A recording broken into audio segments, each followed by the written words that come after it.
उमेंद्र जी, ऐसा प्रतीत होता है कि जैसे कि अभी हम स्टार्टिंग में भी बात कर रहे थे कि योद्धा जातियों का ये जो संघर्ष है इतिहास से, इसे छुपा के हमने अपने हिंदू समाज को कमज़ोर कर दिया है। जैसे कि आप ही के शब्दों में कहूँ तो ये सहस्त्र वर्षों का धर्मयुद्ध हमने जो साइडलाइन करा है, उससे भारतीय समाज में ये हिंदू इम्यूनो डेफिशिएंसी वायरस की तरह काम कर रहा है। आप ये शब्द इस्तेमाल करते हैं। yes. तो आप ये क्यों करते हैं, एक बार बताइए, इसको थोड़ा एक्सप्लेन करिए अच्छे से कि क्यों हुआ, ये क्यों किया गया। सबसे पहले तो इसे दूर विघटन क्यों किया गया हमारे उससे, इतिहास से क्यों किया गया? क्योंकि भारत का इस्लामाइजेशन एक अधूरा प्रोजेक्ट है।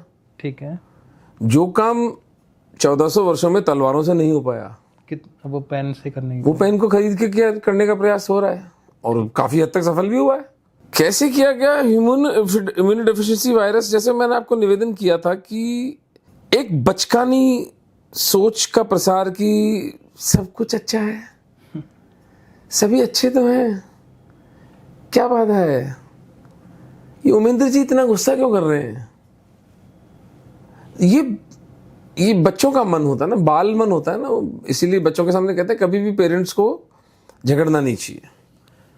बच्चे के सामने ऊंची आवाजें बात नहीं करनी चाहिए, क्योंकि उसका जो चित्त होता है वो आहत होता है। लेकिन ये वयस्क चित्त के लिए नहीं कहा जा सकता।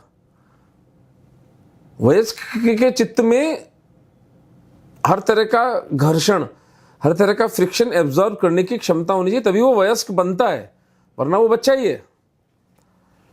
तो ऑल इज नॉट हंकी डोरी।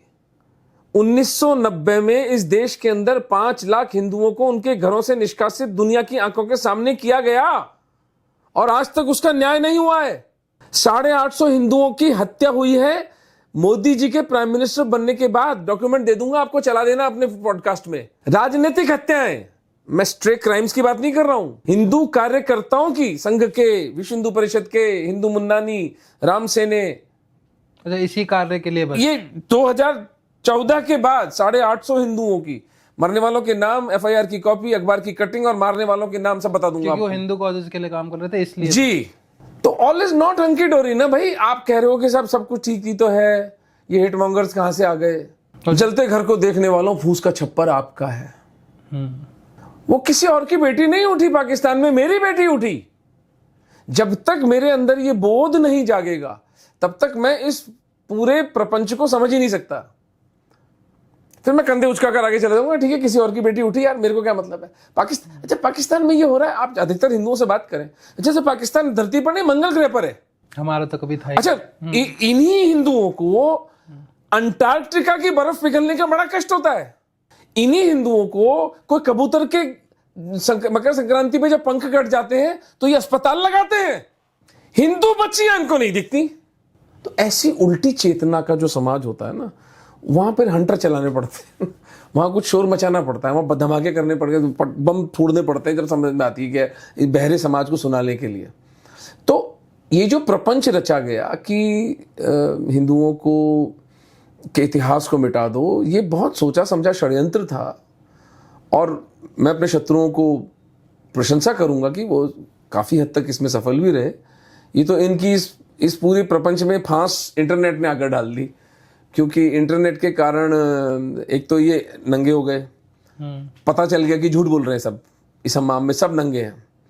और दूसरा, हम जैसे लोग जो सत्य का प्रयास कर रहे हैं समाज में बोलने का, और हर आदमी ये सोचता है कि मैं सत्य बोल रहा हूं, तो इसलिए मैं ये नहीं कहता कि मेरा जो कहना है वो सत्य है। उसको मैं कहता हूं समाज अपने विवेक पर, तर्क के ऊपर, निष्पत्ति पर कसे, उसे जांचे और फिर वो स्वीकार करे। मैं तो थक गया हूं ये मांग करते करते। यूनिवर्सिटियों में जा करके मैंने बोला है कि भाई निकलो ना अपने बिलों से बाहर आकर के बताओ तो सही कि इतिहास जो हमने लिखा है ये पुस्तक में गलत है। तुम्हारा मौन बता रहा है कि तुम ये सत्य है ये।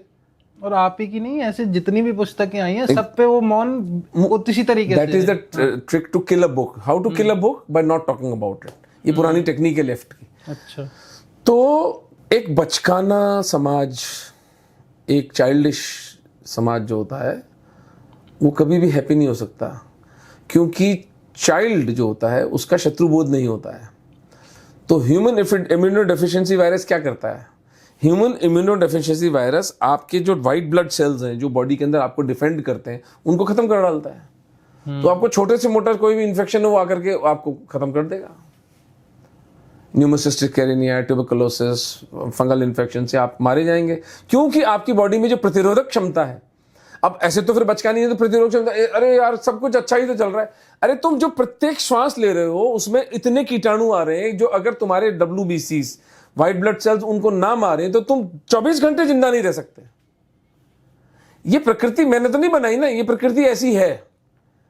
अब ये इसके गिव एंड टेक है। अब इसमें इस पूरे हुए मैट्रिक्स के अंदर, इस डोमेन के अंदर कैसे जीवन जीना है वो भगवान कृष्ण बता कर गए आपको।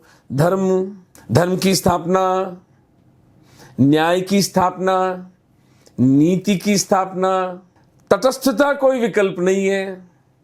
अर्जुन तो ये कह रहा था ना, मैं तटस्थ हो जाता हूं, मेरे को नहीं, राज्य भी नहीं चाहिए मुझे, तो केशव मैं तो भीख मांग के गुजारा कर लूंगा, भगवान में कायरों तो का रास्ता है वो तो कायरों का मार्ग है। नहीं, कायर नहीं है, मैं तटस्थ हो रहा था। वो कायरता तो नीचे की श्रेणी है, वो कायरता नहीं, कायर तो वीर तो बहुत था वो, नहीं तटस्थ उससे पहले कुओं को मारोगे, मैं लड़ाई नहीं लड़ना चाहता।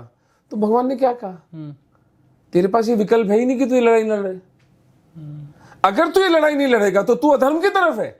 तो मैं हर उस हिंदू को कह रहा हूं, समर शेष है नहीं पाप का भागी केवल व्याध। केवल पाकिस्तान के अंदर जो जिहादी समाज हिंदू समाज की बच्चियों का अपहरण करके उनका बलात्कार कर रहा है, केवल वे पापी नहीं है, आपकी चुप्पी में आप भी पापी बन गए। जो तटस्थ हैं, समय लिखेगा उनका भी अपराध। तटस्थता कोई विकल्प नहीं होती किसी परिस्थिति में।